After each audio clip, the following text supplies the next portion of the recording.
하나님 말씀 시편 제73편 21절부터 28절까지 말씀 봅니다. 내 마음이 산란하며 내 양심이 찔렀나이다. 내가 이같이 우매무지함으로 주 앞에 짐승이오나 내가 항상 주와 함께하니 주께서 내 오른손을 붙드셨나이다. 주의 교훈으로 나를 인도하시고 후에는 영광으로 나를 영접하시리니 하늘에서는 주 외에 누가 내게 있으리요 땅에서는 주밖에 내가 사모할 리 없나이다. 내 육체와 마음은 쇠약하나 하나님은 내 마음의 반석이시요 영원한 분깃이시라. 무릇 주를 멀리하는 자는 망하리니 음녀같이 주를 떠난 자들을 주께서 다 멸하셨나이다. 하나님께 가까이함이 내게 복이라. 내가 주 여호와를 나의 피난처로 삼아 주의 모든 행적을 전파하리이다. 아멘. 이 말씀의 축복이 이 10월 여러분의 인생과 가정을 덮어 주장하여 주시기를 주의 이름으로 축원합니다. 나이가 들면서 이렇게 깨닫는 것들이 몇 가지가 있는데요. 그 나이가 돼봐야 아는 게 참 많더만요. 왜 젊은 날 우리 어머님 아버지를 좀 더 이해를 못했을까 이런 생각도 좀 많이 들고, 그리고 앞으로의 노년의 삶은 어떨 것인가 이런 생각도 들고, 여러분 어떻습니까? 그 나이가 돼 보니까 깨닫는 게 참 많죠. 그런데 그 깨닫는 것 중에 한 가지가 뭐냐면 하나님께 가까이 하는 것이 우리에게 복이라는 것입니다. 예수 잘 믿는 것이 가장 큰 복이라는 것입니다. 10살 때, 20살 때는 제 이제 모교의 친구 중에 박세종이라는 친구가 있었는데 키는 제 어깨 정도밖에 안 와요. 근데 미술을 참 잘 그리는 거예요. 예체능의 기능이 굉장히 재능이 많아서 배구하면 스파이크를 때리면요, 그 조그마한 애가 붕 떠가지고 스파이크를 때리면 그렇게 멋있을 수가 없어요. 기타 잘 치고 미술 잘하고 체육 잘하고 여학생들의 인기가 짱인 겁니다. 근데 걔가 내 친구입니다. 그 옆에서 계속 빛을 잃어가는 한 놈이 있습니다. 누구겠습니까? 빛나는 조연을 하다가 괜히 좀 위축되어지는 한 사람이 바로 저였습니다. 그런데 그렇게 10대 때는 재능이 많은 게 그렇게 부럽더만요. 그런데 대학 갈 때 되니까 공부 잘하는 애가 좋은 대학 가더만 그게 부럽대요. 좀 더 지나고 나니까 부모가 돈 있는 사람이 사실 솔직한 말로 부러운 거 있습니까 없습니까? 부러운 거 있잖아요. 그래서 부모가 돈 있는 사람이 좀 좋더만, 좀 더 지나고 나니까 사람 됨이 좋은 사람이 좋고, 좀 더 지나고 나니까 내린 결론이 뭐냐 한번 따라합시다. 별 사람이 없더라. 인생을 누가 좋아 보이고 누가 좋아 보이고 했는데 인생을 좀 더 살아보니까 제 인생에서 내린 결론은 별 사람이 없더라. 사람은 다 거기서 거기더라. 오늘 13편에 이렇게 시편 기자가 고백합니다. 내 마음이 산란하며 내 양심이 찔렀나이다. 그의 양심이 무엇을 찔렸는지 그걸 모르겠습니다.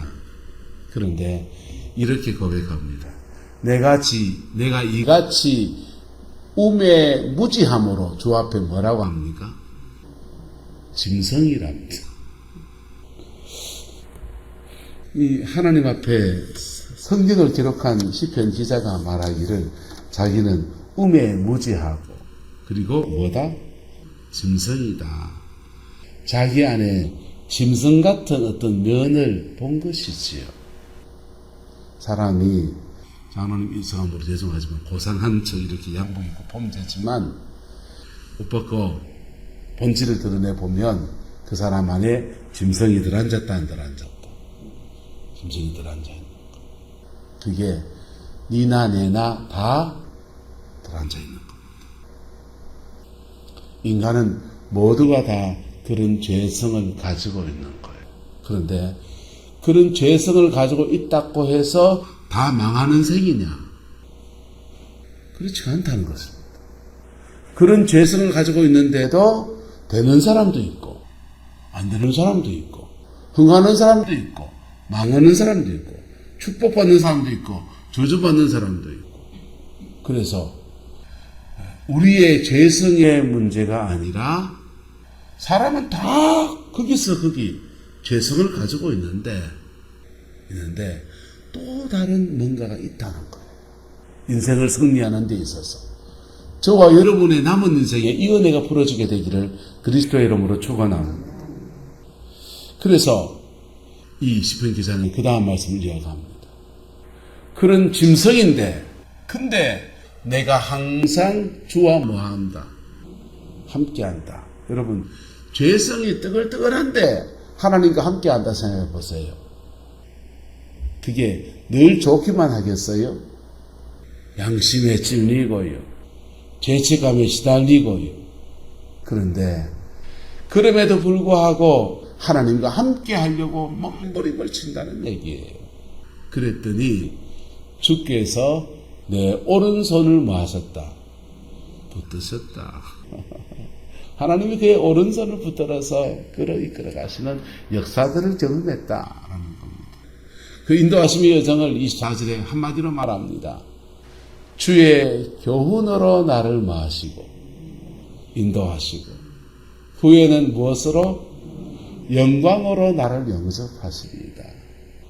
하나님이 그 자기의 죄책감에 시달려서 나는 짐승입니다. 우리 찬송에 그 있지 않습니까? 벌레만 더 못한 내가 우리가 왜 벌레만도 뭐합니까? 예? 가끔씩 바퀴벌레 나오거든요. 발로 픽 밟아 그런 벌레만도 못한 존재가 우리 안 있잖아요. 그런데 우리 안에 짐승이 나올 때는 정말로 벌레만도 못한 것과 같이 비참함이 느껴지고 그 죄책감 가운데 있는데 근데도 그가 하나님을 항상 주와 함께 하려고 그런 죄성이 있는데도 항상 주와 함께 하려고 그렇게 몸부림을 쳤다는 이 말로 바꿔봅시다. 술 좋아하고 죄송합니다. 여자 좋아하고 돈 좋아하고 노름 좋아하고 온갖 짐승이 그 안에 있는데도 뭐 하려고? 하나님을 가까이 하려고 몸부림을 쳤다. 그랬더니 그런 죄성이 있는데도 주께서 내 오른손을 붙들어 주셨다. 그리고는 그래서 복을 주셨다. 이래가면 무속신앙입니다. 근데 그렇게 붙드신 하나님께서 주의 교훈으로 나를 마시고 인도하시고 여러분 내가 지금 죄책감이 시달려 죽겠는데 내 안에 짐승이 있다고 자백하는데 근데 하나님이 나를 주의 교훈으로 이끄시는 거예요. 예? 이 말씀의 교훈으로 이끄시는 거예요. 죽을 맛이요 말씀이 이끄시며 예, 좋겠습니까? 하나님 말씀 어떤지 아십니까? 성령 안에서 들려질 때는 내 입에서는 꿀같이 단데 배에서는 쓴 게 말씀이에요. 입에서는 왜 다냐? 들려질 때는 성령 안에서 확 들려지니까 은혜가 되니까 달고 배에 내려가면 그 말씀을 지켜나가려고 하니까 쓴 게 말씀이라.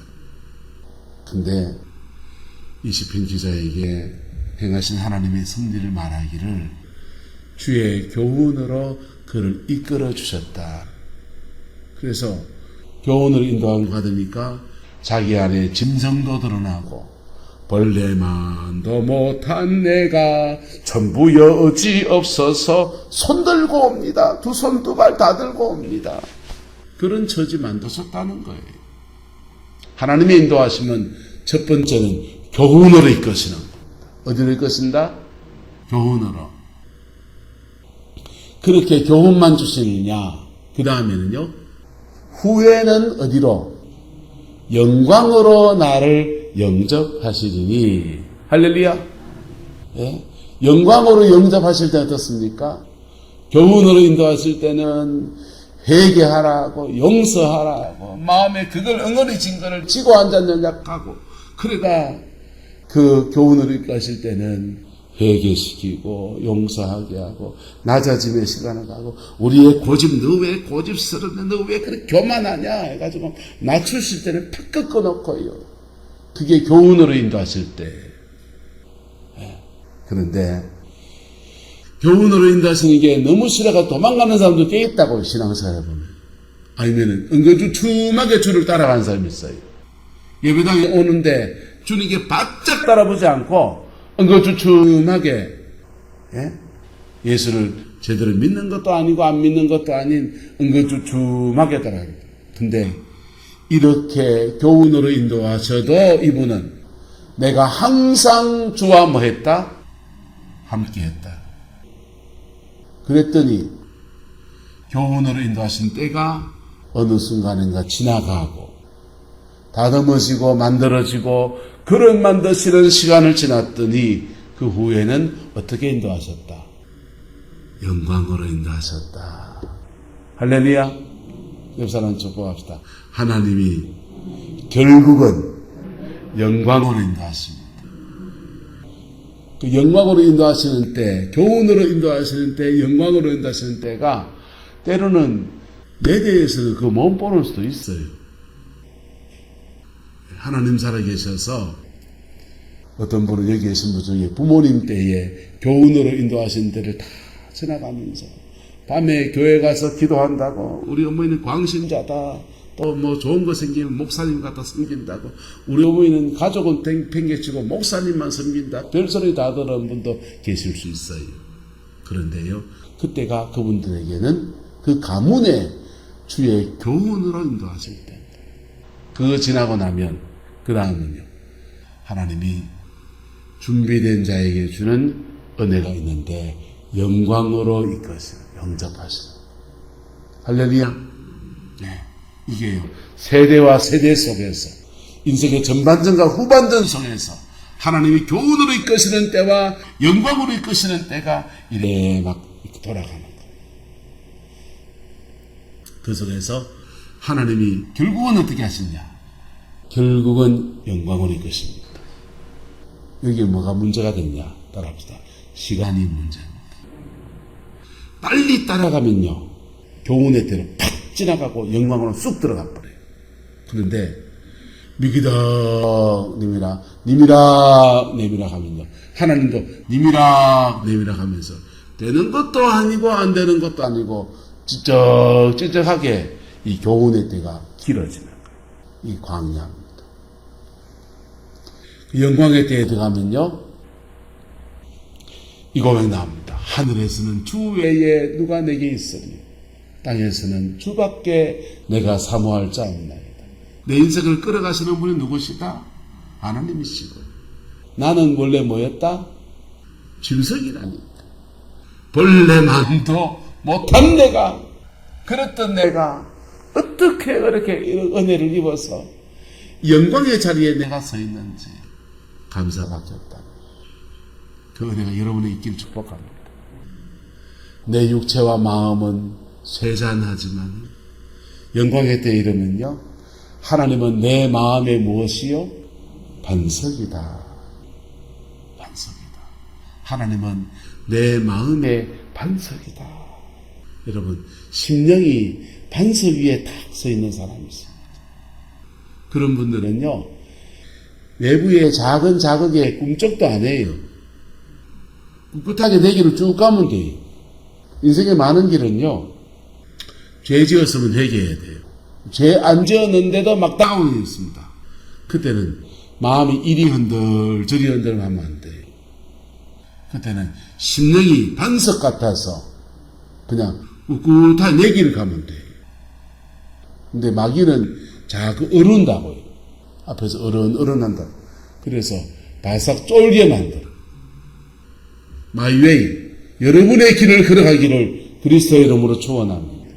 여러분의 인생을 살아가는 여러분의 길을 걸어가는 것. 이게 어떤 사람들에게는요 고집스럽게 보일 수 있습니다. 아니 고집 아니고 믿음 안에서는요 하나님이 그의 심령의 반석이 되어서 누가 뭐래도 my way 내 길을 걸어가는 것. 우리나라에 강지사님께 죄송하지만 강씨고집, 최씨고집, 황씨고집 3대 고집이 세다 하잖아요. 그런데요, 이 3대 고집이 센 사람들이 고집 센 집안에 고집이 세서 손해도 있지만은 고집 센 집안에 고집이 세기 때문에 남 누가 뭐래도 초지일관 하는 거 있다니까.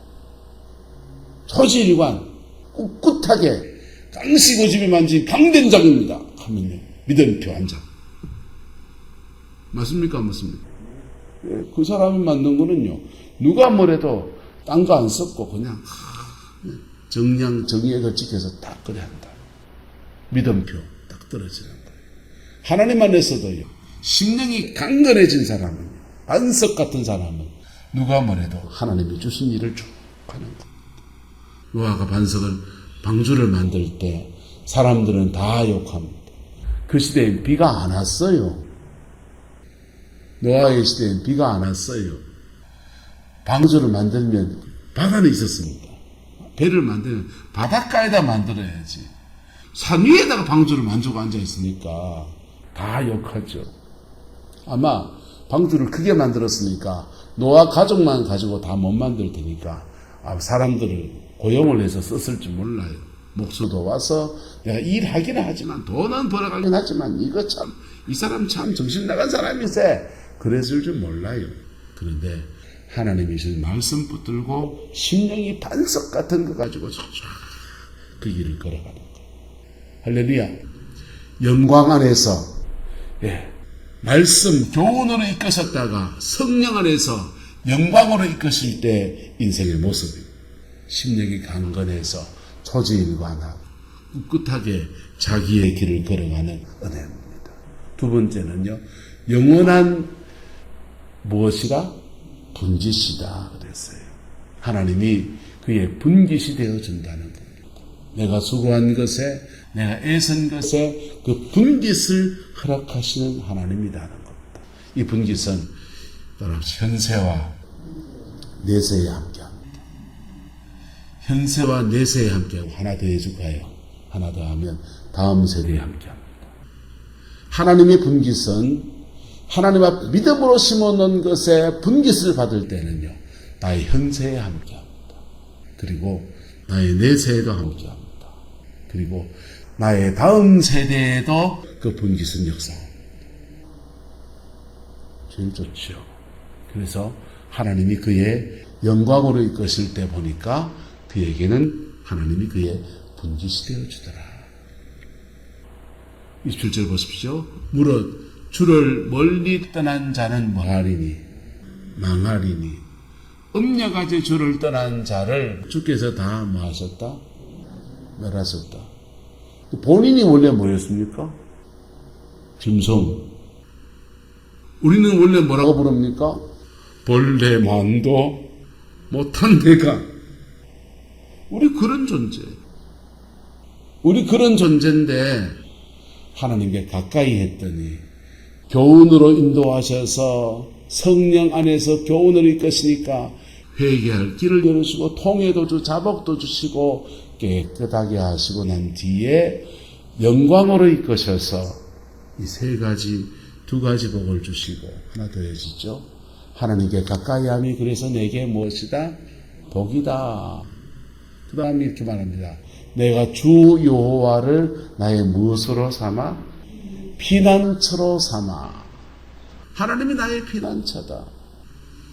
하나님이 그의 피난처인데 공격할 수 있는 사람, 아무 공격도 힘이 없어요. 하나님의 피난처 안에 있는 사람. 하나님의 피난처 안에 있는 사람은요, 만 사람이 쳐들어와도 아무 문제가 아닙니다. 네? 온 나라가 대적해도 하나님은 엘리야, 하나님이 피난처 삼은 사람은요, 보호하시고 먹이시는 거예요. 하나님이 그의 피난처가 되는데 그 사람이 별 사람이어서 하나님의 피난처가 되어주느냐? 아니고 죄가 있는데도, 벌레 같은데도, 짐승이도 안에 들어앉았는데도 하나님께 가까이 했더니 그분이 주의 교훈으로 이끄시고 하나님의 영광으로 초청해 주시는 은총 안에서 이렇게 삼으시면서 세 가지 복을 주더라는 겁니다. 첫 번째, 심령이 반석 같게. 두 번째, 분깃이 되어주시고. 세 번째, 피난처가 되어주시는 은총으로 역사해 주더라는 겁니다. 10월, 여러분의 가정과 여러분의 자녀 손들 안에서 이 말씀을 이루어가는 은혜가 있게 되기를 그리스도의 이름으로 축원합니다. 지금 하나님의 교훈으로 이끌림 받습니까? 두려워하지 마십시오. 두려워하지 마십시오. 십자가 앞에 깊이 서는 기회로 삼으십시오. 지금 영광으로 초청받았습니까? 감사로 누리십시오. 누려도 됩니다. 그리고 하나님이 영광으로 초청받은 사람들은 해야 될 게 있습니다. 주의 모든 행적을 말이라, 전파하리라, 복음 전파합니다. 이렇게 좋으신 하나님. 모든 사람은 별 인생이 없어요, 결국은요. 예? 똑똑하다 해도 별 인생이 아니고, 돈 많다는 것도 별 인생이 아니고, 권력을 가졌다는 것은 별 인생이 아니고, 두 분 대통령이 다 감옥에 들어가 있잖아요. 지금 대통령 또 나오시면 또 어떻게 될지 모르겠다. 그죠? 여러분, 권력도 3대 못 넘어가고, 예? 물질도 10년 넘어가 못 갑니다. 근데요, 하나님을 가까이 하는 자, 똑같은 인생이랍니다. 똑같은 죄인이고, 똑같은 문제투성이고, 그런데 하나님을 가까이 할 때, 교훈으로 이끌어서 십자가 만나게 하시고, 그리고는 영광 가운데 세우시는 은혜가 저와 여러분에게있습니다. 이 기회를 믿음으로 취할 수 있게 되기를 그리스도의 이름으로 축원합니다. 기도하겠습니다. 좋으신 아버지 하나님, 10월을 주께 부탁하며 아버지 앞에 나아갑니다. 주의 교훈으로 이끄실 때 우리의 마음이 슬프고 난 이것밖에 되지 않는가 자책감도 더 들고 그렇지만은 하나님 어느 세월 지나서 영광으로 이끄실 소망의 하나님을 우리가 또 말씀을 통해 나누었습니다. 주님, 이 말씀이 성방의 모든 성도들의 가정가정에 임하게 역사해 주옵소서. 지금 주의 교훈의 초청을 받은 당신의 백성들을 긍휼히 주시고 통회의 영을 부어주시고 회개의 영을 부어주시고 십자가 앞에 서른 은혜를 허락하여 주셔서 영광으로 이끄시는 하나님을 바라볼 수 있도록 은혜를 더하여 주시고 소망을 잃고 낙심한 주의 백성들에게 주님이 지금 임하여 주셔서 위로하여 주시고 세임 주시고 영광으로 이끄실 주님 바라보면서 십자가 앞에 깊이 서는 믿음의 여정 걸어갈 수 있도록 축복하여 주옵소서. 주께서 함께해 주시기 원합니다. 예수님의 이름으로 축복하며 기도드리옵나이다. 아멘.